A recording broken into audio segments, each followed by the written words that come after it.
Author event, William D. Lopez, Separated, Family and Community in the Aftermath of an Immigration Raid. Thank you to the Ann Arbor District Library, and thank you everybody for joining us today as I talk about my book, Separated, Family and Community in the Aftermath of an Immigration Raid. And just to let you know kind of how this is going to go, this is actually much more fun than the academic conferences we give or I've spoken at, which is behind a podium, reading from a paper and looking at slides. I get to walk around and climb up and down the steps and engage with the audience, and this is just a lot more fun, and it's a lot more engaging, it's a lot more to think about. So what I'll do for about 30 minutes, 45 minutes is read some portions of the book, kind of tell you what I was thinking as I was writing and what we were doing as a community about what's going on, what's the focus of the book.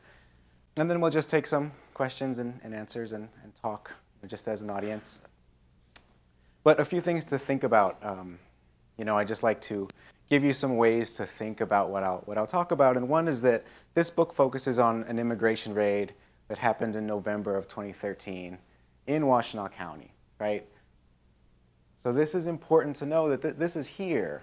This is our county. This is a raid about 9 miles away. So this is a book that our country is reading about immigration enforcement in the Midwest that is happening in your community, right? These are our friends, these are our neighbors. That also pushes us to think about immigration enforcement a little bit differently than we hear on the news, which is often talk about the southern border. Now, I'm from Texas. I care deeply about the southern border, and I think we should continue to spend our time and our attention and our money on what's going on in the southern border. But that doesn't mean we should neglect what's happening in the heartland of the U.S., right? In the rural areas throughout the U.S., and in the Midwest, in our county, in Washtenaw. The second thing I like to think about is that, so I and other people in the audience are from the School of Public Health. I raised my hand, that means you have to raise your hands. I love seeing public health students here. This book is written specifically, I wrote this book as a public health researcher. I think about health a lot, I talk about health a lot, but when you read the book, I'm hoping you'll see the humanity of the folks involved. I'm hoping it's not coming across as a research book, but I do want you all to see the importance of telling these stories with data, right? So we're talking about the lives of folks in our communities, but all of it is backed up with the research that we do. Our research is important, and we have to make sure to get it out into the community. So like I said, I'll read portions. I like to start out with 2 longer portions, just so you kind of know the people I'm talking about and the raid that was at the center of the book. The last thing I like to always get started with, I'll take a sip of water and hold this so you can see the AADL on the cover, on the front. I saw Beth clapping in the back for the photo op.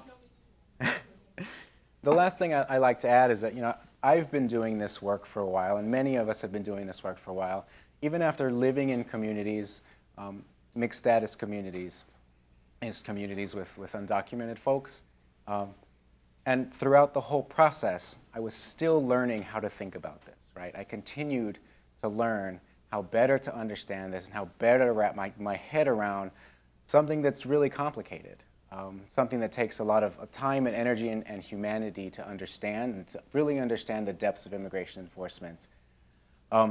So I like to say that because, no matter where you are, no matter where you're starting from, it's okay to start from there. We're on this journey together. We want to make Washtenaw County a better place and our country a better place.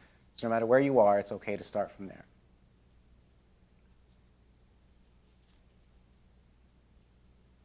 So I was ready to go. I was ready to get on the plane, to fly to Mexico City, and take a bus to his small pueblo on the coast of the Gulf of Mexico and interview Santiago face-to-face, cara a cara. It would be the perfect culmination for the final chapter of a book that I would write about Santiago's arrest, detention, deportation, and return to the very poverty and danger he had attempted to flee with his family in the first place. I envisioned myself sitting across from him, sharing a cup of coffee as we both lamented the violence of the deportation machine that rips men from their day-to-day lives and thrusts them back across the border.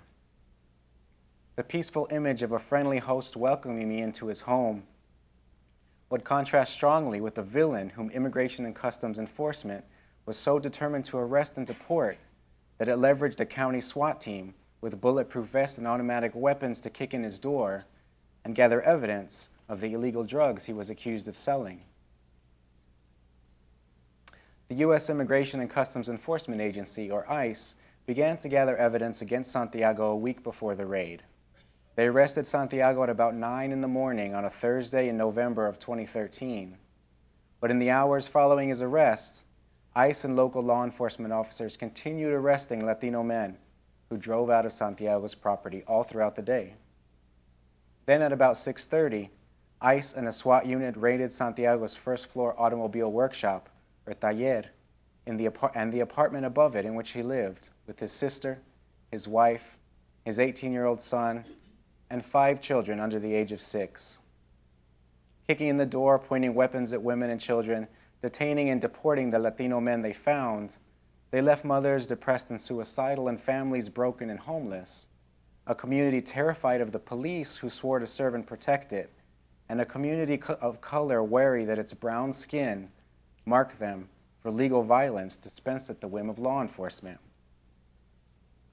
So I never took a red-eye flight to Mexico. I didn't ride a bus from Mexico City to a small town or hike the hills to a tiny house with a dirt floor and have coffee with Santiago. Instead, I went to Dunkin' Donuts in a small, everyday Midwest town in southeast Michigan. I picked up 2 coffees and 15 donut holes, and I went to visit Santiago's sister, Guadalupe, a Mexican woman with dark black hair and glasses who was 26 years old at the time of the raid. Guadalupe and I ate in her tiny kitchen as her youngest daughter, Fatima, ran around us, occasionally stopping for her mother to wipe her mocoy nose from a cold she just couldn't shake. Guadalupe shares with me that Fatima's cold was just one of many. Her 3 children's health had all deteriorated since the raid. And then Guadalupe confesses that the children's erratic health and changing behaviors further complicated the near impossibility of finding jobs and childcare in the absence of Santiago, who was her economic provider. When Guadalupe and I finish talking, she plugs her cell phone into a speaker system she has mounted on the wall. She dials a calling card she has memorized, and she calls the small town in Mexico that I will never visit, and Santiago talks openly to me about the raid and his deportation. When he's done, he passes the phone to his wife, Fernanda. Fernanda was 22 years old when Santiago was arrested. She lived with Guadalupe in the apartment above the taller with her 2 kids, 3-month-old Ignacio and 1.5-year-old Lina. Fernanda, depressed, suicidal, broke, and with kids whose health similarly fell apart, took a bus from Michigan to Texas and walked across the border to Mexico to be with her deported husband. Fernanda and I speak, and then the phone is passed yet again. Santiaguito, Santiago's son from a previous marriage, who was 18 at the time of the arrest, was also in the apartment when it was raided. Like the others, he questions if that was the day he was going to die. Then, like his father and all the other Latino men, he was cuffed, detained, and deported while his girlfriend watched. Not going to Mexico forced me to think deeply about a vastly different side of immigration enforcement. I was made to reckon with an aspect of immigration law enforcement too often overlooked. Those left behind, who are not the target of immigration enforcement actions, and who may not even be undocumented themselves, must nonetheless deal with a militarized, traumatic, and profoundly violent deportation machine with repercussions that are both profoundly gendered and painfully familial.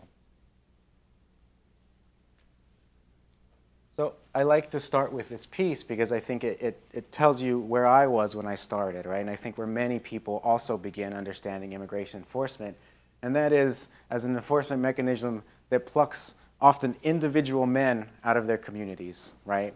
And we're starting to understand that perhaps deportation or perhaps the removal of that individual is psychologically damaging, is harmful for him, and perhaps we even understand that it's harmful for the children to whom he's attached. But we don't have the same tendency to think about all the people who are connected to those individuals. And the work that we've been doing in our research is moving not only from individual to what we call mixed status family, but also mixed status community. And so a mixed status family is a family, like most families that live in the US with undocumented folks, that have folks of all immigration statuses, right? So most often this is an undocumented head of household, usually a father, but sometimes a mother and sometimes both, and children who have visas or who are citizens. And multiple mixed status families then are mixed status communities, right? So we call this community in Washtenaw County where this took place a mixed status community. And if we pause and think about what impacts our health and our happiness, it's certainly not only our own individual health, but also the health of the people we're taking care of. It's also our parents, whether they're here, and certainly when they're removed or passed away or incarcerated, but it's also our cousins and our aunts and our uncles and the others to whom we're connected. And when we start thinking about immigration enforcement this way, we realize that there's whole communities that are impacted by the particular targeting of often men, but men and women, by the deportation machine.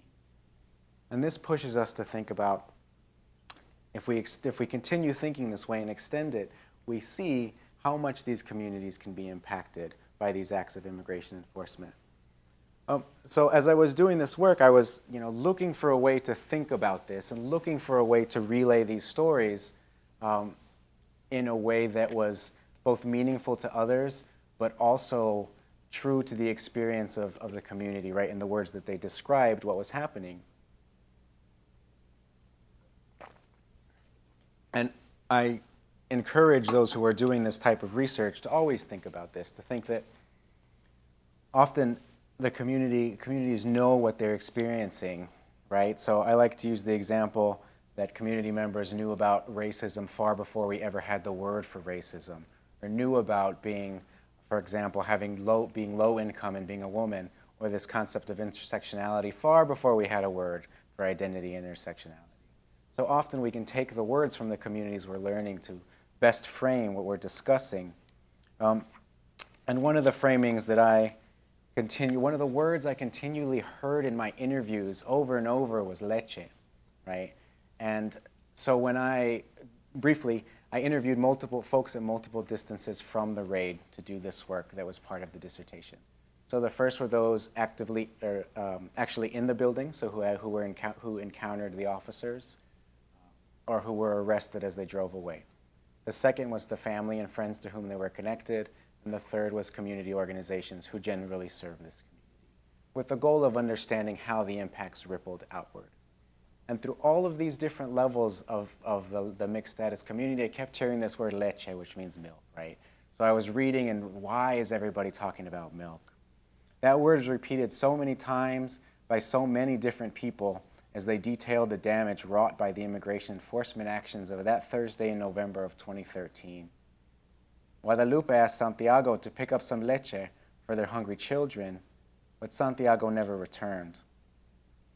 Graciela, the organizer who sent out a mass text to warn the community about the arrests on Huron Avenue, said that afterward the fear of deportation hung so thickly in the air that no one left their homes. Quote, "What if you needed milk? No, you don't get milk. You drink water. You make do with what you have because you're not leaving the house." Hilda, who watched as ICE shackled and detained her husband, shared that the 20 pounds he lost in detention was due to the pitiful meals he received. "Oatmeal with water, no milk," she told me. From behind bars, Santiago lamented the fate of the family he could no longer support. "What I earned for diapers, milk, and food for the others." And Fernanda's ability to produce palatable breast milk and nourish her infant evaporated after she stared down the barrel of the officer's gun. "Se me fue la leche," she told me. "The milk just left me." So why was everybody talking about milk? What did it mean? And why were they using it to explain the impacts of immigration enforcement? So for community members, leche seemed to have multiple meanings. Leche, or milk, is nourishment. It's sustenance. So it's calorically denser than water and makes basic meals like oatmeal more enjoyable, more filling. It's something we are more likely to sit down and share with our families. In some ways, it's a luxury, though it's an easily attainable one.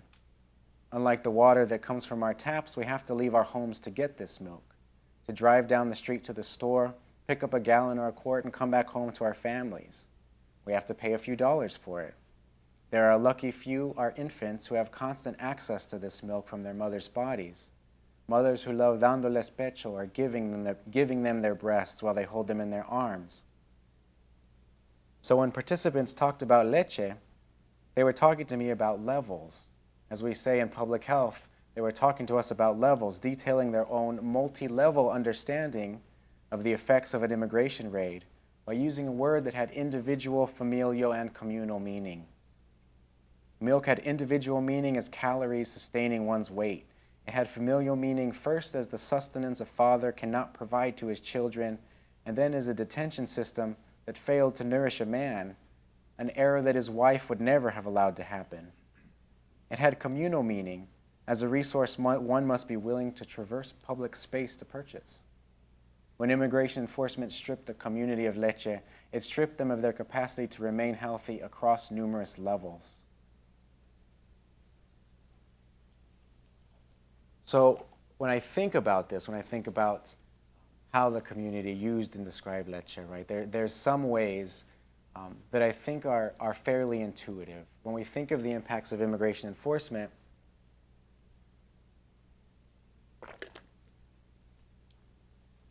I think it's fairly easy to understand, especially when you're thinking about a raid, it's fairly easy to understand how there can be individual and psychological impacts following an event like this. And then I think it stands to reason that this would then impact your children or others in the family unit when somebody in the building is having some type of emotional or psychological reaction to that. So I want to read some pieces that kind of exemplify these impacts and what they look like at each of these various levels, right? Again, what I use in here is the individual, the family, and the community. And I use this frame guided by the community and how to think about this. But I think it's really important to think about what a raid looks like from the inside, right? So when I was doing this work with those close to the raid, my interview guide essentially said, well, tell me the story of the raid. Start in the morning and tell me what you remember. And this was after I had spoken with them many times, so it wasn't the first thing I said to anybody. But as you see in the book, these chapters thinking about the health impacts of immigration enforcement are divided by an actual retelling of the raid from the folks who are inside. And I'm going to read a portion of that from the multiple women who were inside. It's a little bit longer, but as I said, I think it's really important to wrap our head around what this is like. When we talk about how fear shapes behavior, it's often difficult to understand how deeply it can shape the behavior unless you really can understand what that person is scared of. And often as folks who are not involved or is not close to these experiences, or perhaps as people who don't have others in our network to describe these, it's easy to lose the meaning in things like arrests and things like raids. We hear about them, but we may not know the full meaning behind them. So I'll read the description of the raid based on the women who were inside. Guadalupe parks the car at the taller and climbs the stairs to the apartment, her daughter Sofia clinging tightly to her mother's body. She sits down with her sister-in-law, Fernanda, and together they try to make sense of the immigration enforcement that is taking more and more men from their lives. With Guadalupe and Fernanda sit their 4 U.S. citizen children, Santiaguito, who was 18 at the time, Jessica, a white U.S. citizen who was dating Santiaguito, and Diane, Jessica's mother. There are now 10 individuals in the apartment, and it's unclear how many men are in the taller below them. It's November and it's cold as the sun goes down. The group discusses what they can do and if this is over, or if they even understand what this is. As they speak, a SWAT team gathers outside the door. As Guadalupe remembers it, I was talking with my sister-in-law. That's when the soldiers arrived.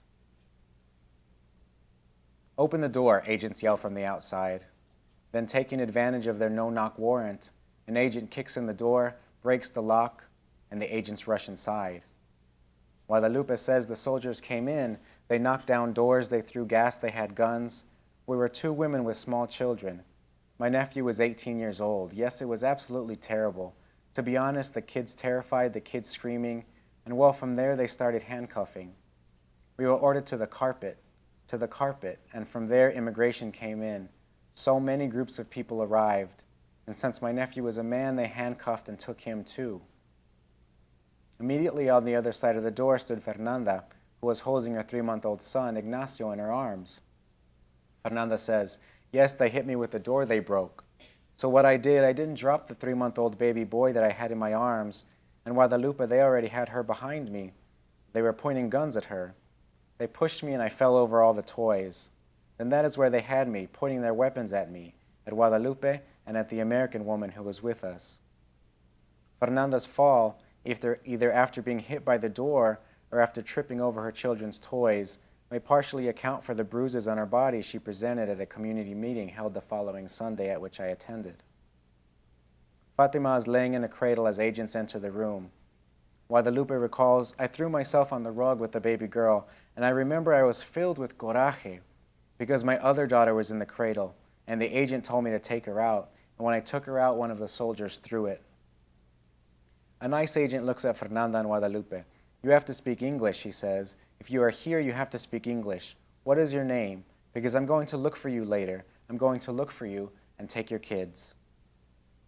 Another agent tries to refocus his attention on the purpose of the raid. "Stop. We are not here for the women. We are here for Santiago." As Guadalupe recalls, there are 6 agents in the room at this time, 2 with ice on their helmets and vests. The ICE agents are white, as far as she can tell, and all 6 are men. Agents round them up and sit them in the living room. One agent tries to talk to Guadalupe in Spanish.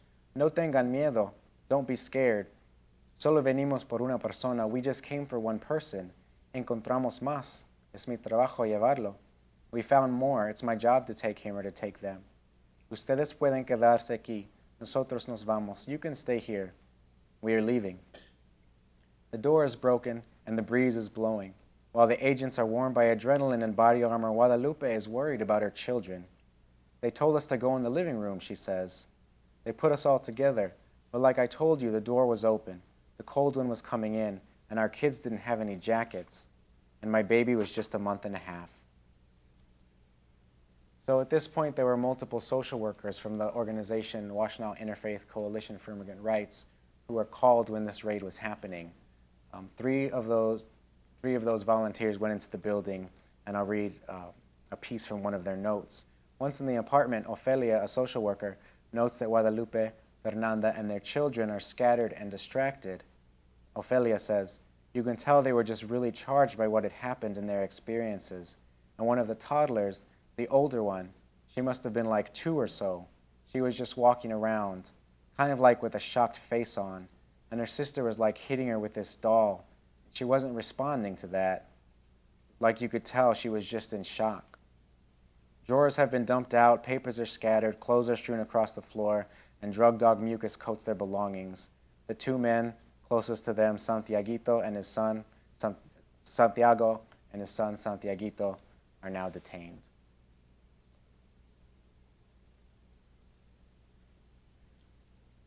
So I think from that description of what it's like to be in the building, it stands to reason professionally and just as people that there would be multiple psychological and emotional repercussions after that. From, again, the public health perspective and thinking about how this affects health, the impacts are many, psychologically, physically, sleepless nights, hypervigilance. But what happened to Fernanda, who was in the building at the time, who was 22 years old, I think really captures how this individual physical body impact can influence your relationships with others in your family. And in this case for her, it was her breastfeeding infant.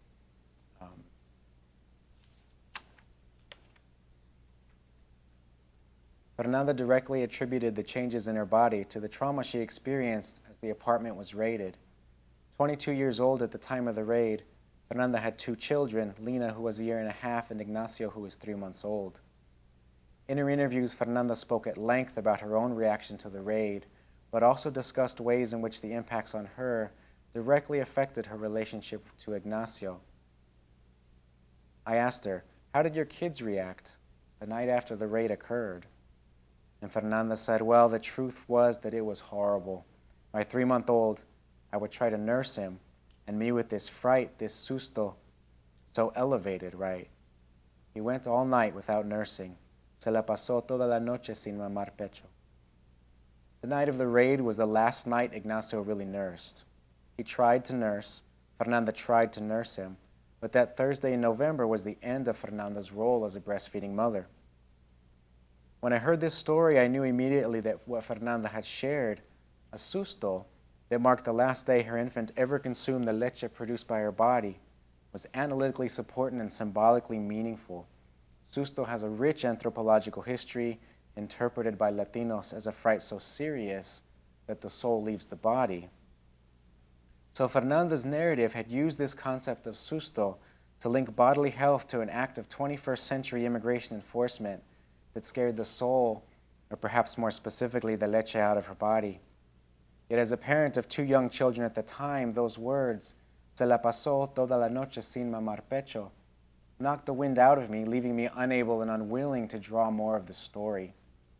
I had watched my daughter nurse for 2 years, my son for over 2.5, and I had never considered breastfeeding to be part of their mother's citizen privilege. If breastfeeding and the connection between mother and child that it engenders can be severed by immigration enforcement, what is safe? What is sacred? Is there anything that immigration enforcement cannot spoil? 2 months later, Fernanda and I spoke again. I asked her, "You told me that Ignacio stopped nursing." "Yes," she said. "Se le dejé de dar también," which means I stopped giving him milk also. I could no longer give him milk. Because of the shock, the milk just left my body. Because of the shock, the milk just left my body. My son threw up all the milk. So I asked her, "Okay, so you said he was throwing up the milk," and she responds, "Yes, I couldn't produce good milk for my son because of the susto, the fright." And then she says, "Como fue que entró el ICE a la casa, verdad?" Which loosely translates into, what else do you expect when ICE is in your house?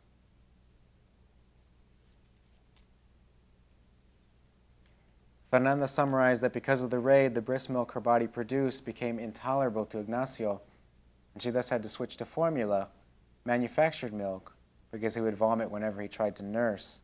She attributed the spoiled milk production to the fright, the susto she sustained from the raid, noting that her milk no servía, just did not work, and thus le quité el pecho, she had to take her breast away from him. The effects of the violent, armored, military, and hypermasculine insertion by force into Fernanda's life had also inserted itself into her body and soured the milk she used to nourish her son.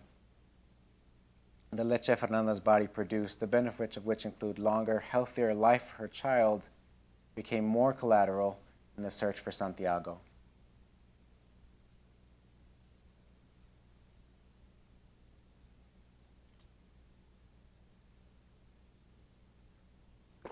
So that's a particularly heavy story. And, I'll remind you that I'll just bring up the details. So Guadalupe and Fernanda, the mother who I just spoke about, was not deported. So she took a bus to Texas and walked across with her baby to go back to Mexico. So she is not going to appear in any statistic anywhere, right? So she's not going to appear. By all intents and purposes, this was a successful police raid. This won't be talked about as a failed raid. She won't appear in any deportation statistics. Her son and his inability to nurse, that will not be in any statistics and probably not in any health records. But this is why we do this type of work. This is why this type of work is important, because these are the things that we miss in the public discussion of immigration and immigration enforcement. On an exceptionally lighter note, when I was writing drafts of this book and writing about my own role as the parent of the father of kids who were breastfeeding, I said, as you heard me say, I said my daughter was breastfeeding for 2 years and my son was breastfeeding for 2 years. And I got a mouthful for saying 2 years when it was really 2.5. So she did not let me get that book to print without telling you exactly how long my son had actually nursed. Thanks for being good-humored about that. So I think one of the other things, so while we're thinking about children and how children perceive these things, it's, again, stands to reason and is really simple to think about what this is going to be like for the children in the building. There's, I think, yeah, so it's easy to think about what this will be like for the children in the building. But folks have to remember that these things get talked about. They get talked about in communities and in neighborhoods, and everybody knows there was a raid in that house. Everybody knows that this individual was detained or deported. And children hear these stories, and children start to think about, like, is it me and my dad or my uncle or my mom that's going to be next? For children, the enforcement actions reminded them of the fragility of their relationships with their parents, who could at any time be violently removed from their lives. According to parents, many of the children of detained community members, whether these children were in the raided apartment or not, began to fear whenever their parents left the house, they would never see them again. Guadalupe's son, Carlitos, who had a few months before the raid watched while an ICE agent pointed a gun at the father of his sisters before he was detained and deported, told his mother about this fear. Guadalupe said, Carlitos, my son, Guadalupe, talking about Carlitos, said, he always tells me it scares me when you leave the house, when you drive, because I don't want the police to take you like they took my dad, he says, or like they took my Uncle Santiago. Another individual, Arturo, was detained for a month and 1 day following his arrest as he drove out of the apartment on of the taller in the apartment in Huron Avenue. He returned to Hilda, his wife, and their 2 children to find his children significantly fearful that he would be detained once again. And Arturo said, my kids, both of them, they didn't go to school for the first week I was out of detention. They just can't. They're scared that if I drop them off at school, they're going to go back home, and I wasn't going to be there. They sleep with me, one on each side, for the whole 2 months after I was released, because they're afraid. And they said, if you hold my hand, no one will be able to take you away from me. Now, any of us, I think, who are in education understand that children and students can't learn while they're distracted. And one of the things we see here is that these children are going to school and trying to learn and trying to go about their day learning, studying, taking tests, while their parents are detained and while their parents are deported, right? And so when we think about these larger impacts of the raid and how this affects people's health and health trajectory and life trajectory, we know things like accomplishment in school, and we know things like accomplishments in college go on to impact your lifespan, go on to impact your job, right? And suddenly we see this whole community where parents are removed, and we expect all of these children to go be able to school and compete with their peers who aren't dealing with the removal of their parents. One of the things that really stuck with me was the way that this type of enforcement that happens on 1 day is really able to shape communities for the other 364 days of that year, right? Because when children are worried about their fathers and their uncles and their mothers being detained, they're not focusing on school. Parents are dealing with the sudden poverty that comes after somebody is detained. And then families are just scared to use public space. One of the things that happened after this raid, when folks see everyone that looks like them arrested as they drive away, those particular individuals aren't very apt to use those roads and use those services anymore. So after the raid, there are questions posed to the sheriff's board, that just asked everybody was Latino driving away. Is there evidence of racial profiling? And the response was that those arrested resembled the target. They were driving away from a targeted location. Right? And so this isn't an explicit admission of racial profiling, but it's about as close as I would say one could get. We see that you resemble the target of this enforcement action based on 2 factors, race and gender. So there weren't very many Latino men who were driving around this area in the immediate aftermath of the raid and who didn't feel targeted particularly because of the color of their skin, right? And so when we think about health and we think about the ways in which we stay healthy and happy in our families and communities, we certainly need the people who are close to us in our home and in our families, but we also need other spaces in our communities. Some of these are obvious. We need clinics, we need hospitals, we need places like gyms and parks. And when those become off limits because you're scared of arrest, think about how this could impact a community, right? When I asked Guadalupe about her use of services and I started by asking her about her fear of police. And what I wanted to, so I'll back up a little bit. So what I didn't describe as much is that this raid was conducted by the police and ICE. So these are two different law enforcement organizations that often collaborate, right? And often in the community, folks don't differentiate between the two. They just know, they always know ICE is out to arrest you, but they're always aware that police can also arrest you, and this can also lead to your deportation. And folks aren't necessarily out looking for which department is which. They just know those lights might mean you'll be detained. And I always ask folks, think about the last time you got a ticket, a speeding ticket, whatever. Which police department was it? Nobody can really remember, right? But it's just not something you pay attention to. You know law enforcement for their role, and you know them because of the impact it might have on you, but you don't think of that particular department's policies. So I think in Washtenaw County, we have many departments that are more immigrant-friendly than others.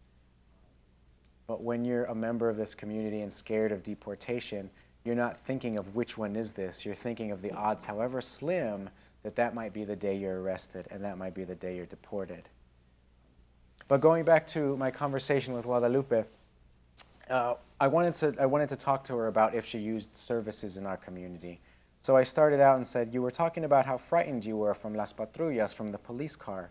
Do you feel the same fear, for example, when you go to the clinic or to a government office or something like that? She says no. Why not? I asked her. I don't know. Maybe it's because in clinics and such I have received that help before. For me, it's la policía. La policía are the ones who took away the father of my daughters, the ones who took away my brother. They're the ones who took away my family, who, if they detained me, would separate me from my kids. So this was important on a number of levels. I think the first, just analytically thinking about a group of folks who don't trust and won't call the police is important for how we think about the police's role to protect the community. And then secondly, it's also notable that she said, no, I'm scared of the police, but I'll go ahead and still use services, right? That was important. As a public health person, I thought, okay, this is a good finding. She may be fearful of police, but she trusts the organizations that she went to before the raid, right? Okay, so after the raid, you used the same services as you did before. Yes, she said. I asked when I went to renew my Washtenaw Health Plan insurance because of the raid if there would be any problems, because ICE had my name and all that, but they told me no, I shouldn't worry and that nothing should happen. So I asked her, so you trusted the person who discussed this with you? She says, yes, because I thought that they know more about this than I do. She told me that all the information was confidential, and that if I wanted anyone to know something, I had to first sign it and authorize it. Another really important finding. So I was thinking as I was speaking to her, okay, this is good. She used services before the raid, she used them after. Maybe she's not using new services. This just means we have to increase our services when there's not as much immigration enforcement so that when it happens, we can continue these relationships. I think this added to the literature that it's not only important to speak the language of the folks you're serving, but also to have good rules about authorizing who uses what data, right? Strong, solid findings. But then Guadalupe continued to talk. She kind of continued to, it was almost as if she was thinking of this out loud and working through her reasoning in front of me of what services she would use and when. I assumed this was the end of the exchange, but after a pause, Guadalupe refined her answer, catching me off guard. The truth is that in that moment, when they told me that my name would remain confidential, I thought it was a lie, and I was scared. I had Diane was Jessica's mother and a white U.S. citizen. I had Diane's address so that my bills would go there. I didn't want to give my address where I was, nothing. So I asked her, so immediately after the raid, you didn't want to share your address, not with the Washtenaw Health Plan, not with anybody? And she said, no, nothing like that. I didn't want to share this information with anyone, including food stamps for the kids. I didn't want to renew anything because I was so scared of everything. In the end, this river of fear that the research calls it flowed from the law enforcement officers who removed Guadalupe's brother to the services that Guadalupe refused to access. Anyone could be lying and anyone could be trying to catch her. Guadalupe's words suggest that the fear of deportation can fracture relationships even with the most culturally sensitive, appropriate, and prepared social service organizations. Sometimes the potential grimness of deportation is more influential than the life-giving support of the people and places in one's life. Better that her children have no food than no mother.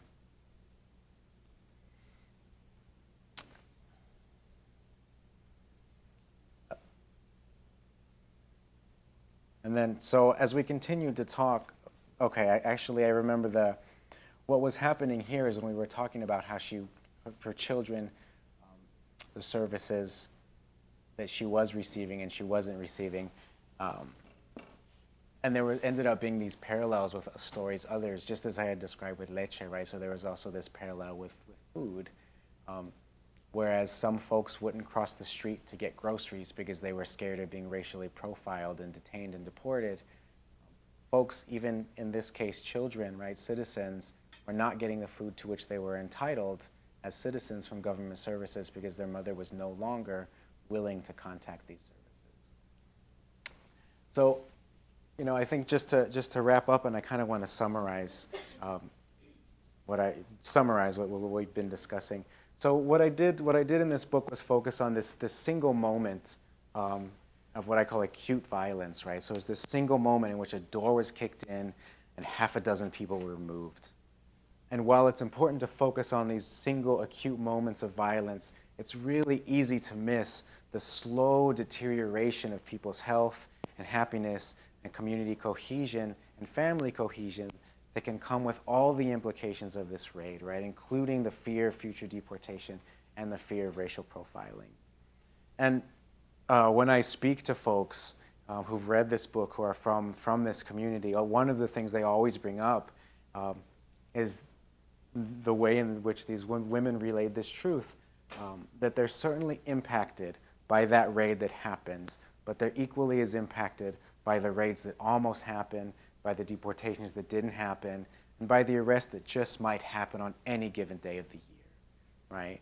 And as I said earlier, it's the one day, but it's also the 364 days of possibility that shape people's lives throughout their time here in the U.S. So thanks very much for listening. This program was recorded on February 4th, 2020, at the Ann Arbor District Library.